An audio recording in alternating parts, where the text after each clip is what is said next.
both of them.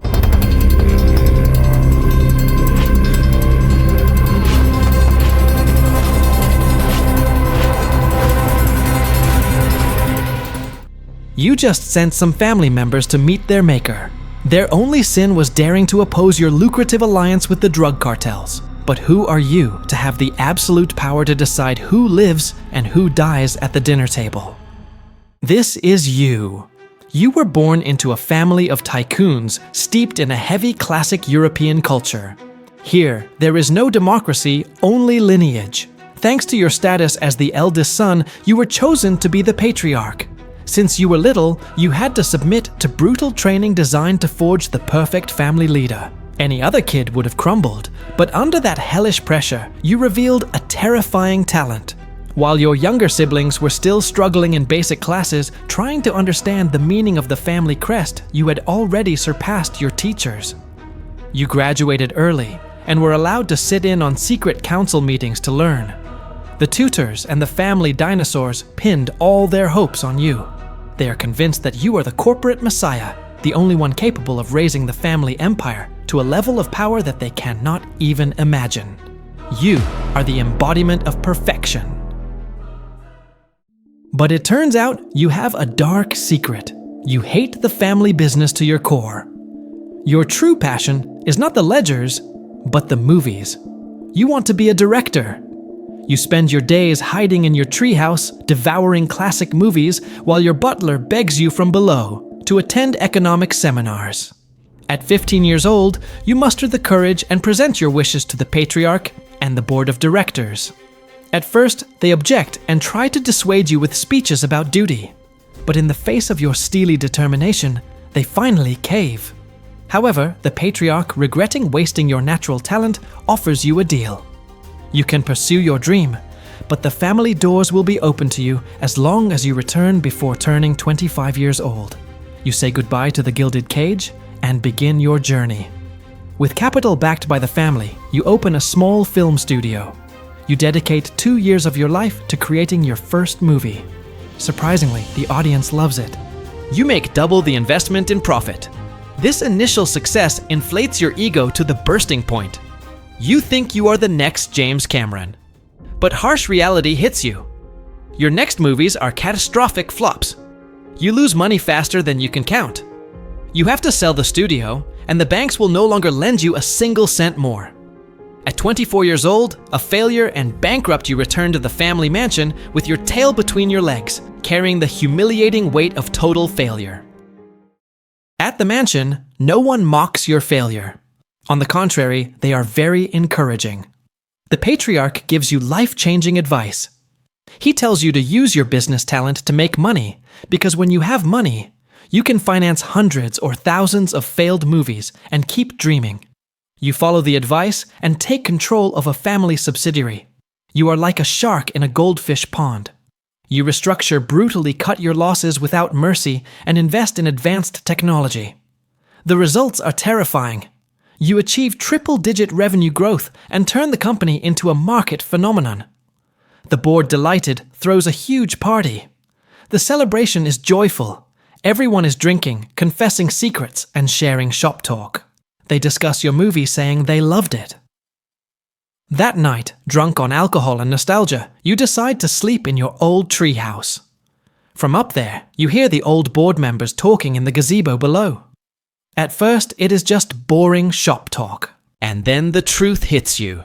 They confess, laughing their heads off, that they rigged the box office. They inflated the success of your first movie to give you hope, and then sabotaged the following ones to break your spirit and force you to return.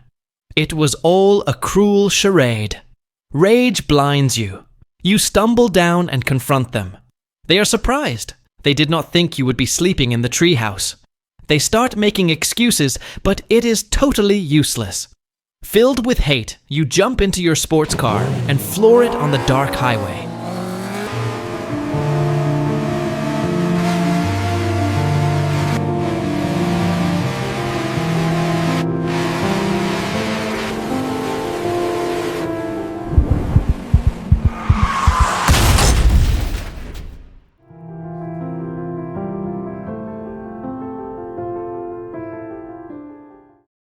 At the funeral, everyone bows their heads, mourning the tragic fate of a genius. The eulogies sound like prayers, lamenting a rare talent and a future stolen too soon. There is only one person who does not shed a tear, the second brother. Or, to be more exact, you. Because you know well that this was no accident. You were the one who meticulously planned your brother's death. You suggested the celebration party.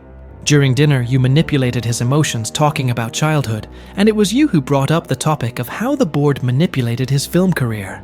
You knew that anger would push him to make a snap decision.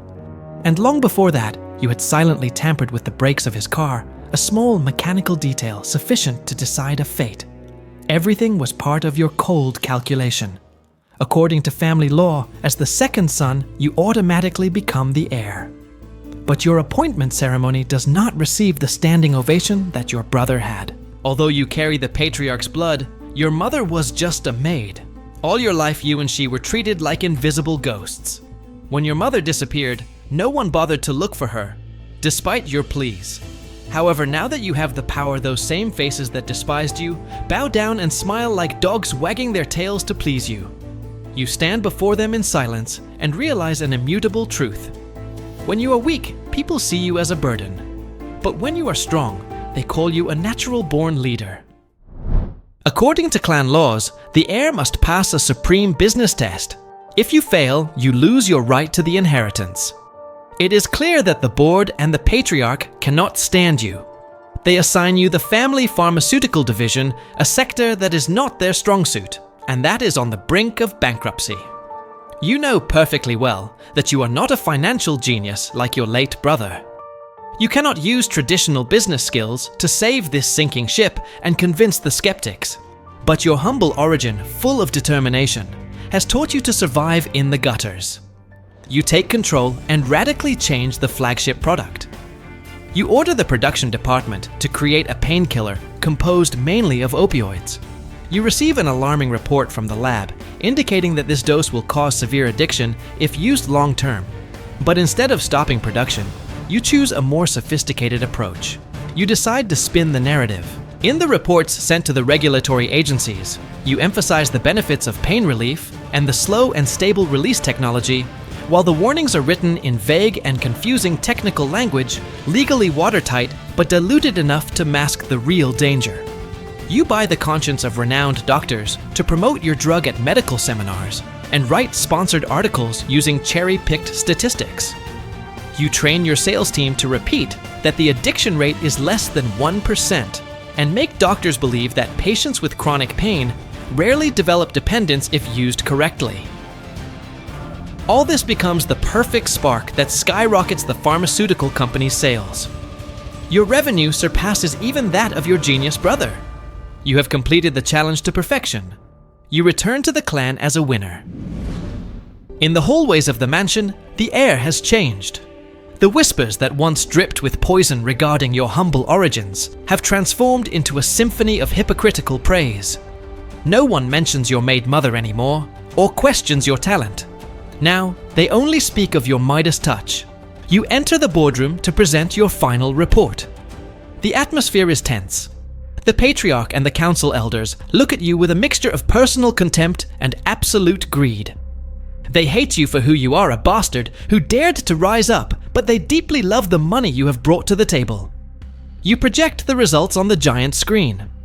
The growth curves are so vertical that they look like a rocket taking off. You have turned a dying company into a money printing machine. In the face of the irrefutable evidence of the numbers, the silence in the room is heavy. They swallow their aristocratic pride. With gritted teeth and visible reluctance, the patriarch nods. They have no other choice. Greed always wins out over prejudice. They have to officially acknowledge that you have passed the test with brutal excellence. You have earned your place not by blue blood, but by the black ink in the ledger. But they say you can't hide the truth forever. A board member, perhaps the most paranoid of them all, discovers the hidden truth about the chemical composition of your miracle painkiller. Immediately, you are dragged to the mansion's main hall for an emergency disciplinary hearing. The atmosphere is extremely hostile. Insults echo under the high ceiling. They point at you with trembling fingers, accusing you of criminal negligence and demanding you sign a public confession, accepting full responsibility for a rogue error to protect the family's sacred and spotless reputation. While their mouths move spewing poison, you look at them with total indifference. You lock eyes with those old men sitting on their thrones and finally understand everything. You understand why they were so desperate to bring your late brother back to lead. These people are useless. They lack the capacity, intellect, and courage to build a real empire. They are just desperate parasites looking for a talented host to later take the credit and call it strategic vision. You take a deep breath and with a chilling calm, begin your masterclass on corporate evil. You explain gently that their panic is premature. It is true the drug is addictive, you admit without batting an eye. But addiction does not appear immediately. Clear and clinical symptoms take months, even years, to become undeniable. During that initial period, any problem will be seen as a simple case of personal abuse by irresponsible junkies, not as a product effect. Society blames the user, not the seller. And when the truth can no longer be hidden, you have the optimal plan ready. Chapter 11. You show them the ultimate legal loophole. If lawsuits pile up, the company files for bankruptcy. This allows consolidating thousands of lawsuits into one, thus controlling the settlement amount and avoiding facing emotional juries in individual trials. The key point here is that the company is a separate entity. The company assumes liability, not the individual family members. Seeing their anger transform into curiosity, you deliver the knockout punch. You tell them that during this process, while the business keeps operating legally, and before the shit hits the fan, the strategy is simple: bleed the beast dry. They must drain the company's money through massive dividends, bonuses, and inflated salaries, transferring those funds to hidden personal accounts. If things get ugly, the company admits guilt, pays a civil fine, and closes. The corporate husk will die and take the punishment, but the real money will be stashed safely in the family's pockets. Upon hearing this, you watch the moral outrage in their eyes vanish instantly and be replaced by a familiar look of greed. Your speech acts like gasoline on an open flame. Instead of indignation now, you see a bonfire of pure greed burning in the eyes of the board members. They regain their arrogant composure and continue with their charade of wisdom. With a patronizing smile, they tell you that they had already foreseen that solution from the beginning. They assure you that this whole ordeal was nothing more than a final test to measure your reaction time in the face of a deadly crisis. You nod with false humility, praising their supposed superior intelligence, but inside you feel like puking. To you, they are nothing more than fattened parasites, feeding off other people's talent. Capitalizing on their euphoria, you propose expanding operations aggressively using methods that skirt the law. The board, blinded by the promise of more gold, agrees to everything. You begin a massive bribery campaign. You hand out fat envelopes to government officials and local mayors to get construction permits in record time, bypassing all environmental and health impact assessments. But you do not stop there. You create a complex network of shell companies that act as exclusive suppliers for your own company, inflating the costs of medical supplies to siphon off millions tax-free into accounts in tax havens. You also implement predatory pricing practices to drive small local pharmacies out of business and then buy their remains for pennies on the dollar. Money flows like a raging river. However, as you look at the ledgers, you realize that the legal market, no matter how corrupt, has a ceiling. Your eyes then settle on untapped territory, a sector that handles amounts of cash that would make a central bank blush. The drug cartels. According to the most conservative estimates, the illegal drug market worldwide generates between $300 and $500 billion a year. It is an ocean of liquidity that never runs dry. If you manage to capture even a minuscule fraction of that flow, we would be talking about a colossal fortune that would put your pharmaceutical profits to shame. But you are not crazy. You have no intention of getting your hands dirty selling the merchandise on street corners. Nor do you have, for the moment, enough military force to subdue the cartels and direct them from the shadows. That future may come, but today is not that day. However, you have something they desperately need: financial hygiene. You decide to turn the family private bank into the most efficient laundromat in the world. With a signature, you relax compliance protocols and disable automatic alerts on suspicious transactions. You create a silent highway for their blood-stained bills to turn into immaculate digital assets. Thanks to you, billions of dollars enter the legal system squeaky clean. Business booms, but dirty money always brings noise. Soon, the walls of the mansion begin to whisper. You discover that there are dissidents in your own blood. Some moralistic relatives cannot stand the source of this new wealth. Worse yet, your spies inform you that some idiots plan to leak documents to the press to expose the operation and save the family honor. Of course, you do not sit idly by, watching how they destroy your work. There is no room for betrayal. You act with surgical speed.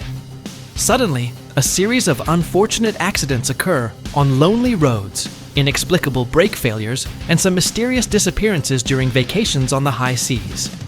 Fear turns out to be an excellent social glue. After the funerals, silence reigns again, and the family is once again united under one command. One day, time finally catches up with the legend. The Patriarch falls gravely ill, reduced to a withered body hooked up to machines unable to lead. Naturally, the throne sits empty, and you are the only one who can take it. Now that you have absolute command, there is no one left to hold you back. You break the last chains of prudence and go full throttle on money laundering and illicit enrichment operations. With an accumulated fortune that rivals the gross domestic product of small nations, you initiate Phase 2. You start planting loyal members of your own blood inside the DEA and intelligence agencies. Although for now, these sleeper agents have not reached the top of the pyramid, it is only a matter of time. Soon the ability to manipulate raids and investigations from the inside will be an absolute reality. Your vision goes beyond being a simple partner to the cartels. If you succeed, the family will reach a level of untouchable power where crime and the law are simply two arms of the same body and both answer to you.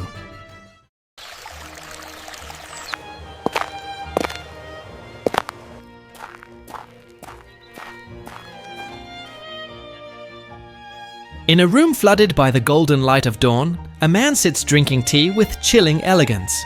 His posture is perfect, emanating an aura of undeniable royalty. It is your older brother, the genius everyone mourned at that fake funeral. He is not dead. He never died. That is right, that brother planned everything in silence since he was 15 years old. His supposed passion for filmmaking was just a front to legally drain money from the family and finance his own private army. He kidnapped your mother and forced you to participate in his charade of a faked death. You, the ruthless kingpin who controls the underworld, are kneeling on the floor with your forehead pressed to the carpet. He observes you with a meticulous calculation. Although his gestures are smooth and he looks like a refined intellectual to you, his eyes hold the cold weight of death itself. He sets the cup on the saucer and says that since you have done an excellent job expanding the business according to his master plan, he will give you a reward. You will be able to see your mother for exactly 1 minute. You make a gesture of gratitude, but he holds up a finger to stop you. Before the guards take you away, he has 2 missions for you. He orders you to verify the status of Pawn 89. Although they helped him become governor, they have lost contact and you must find out what happened. And then pawn number 135. He has heard the report that this chemist died in a fire at an industrial lab, and he needs to confirm if that piece burned completely or if it is still useful for his grand plan.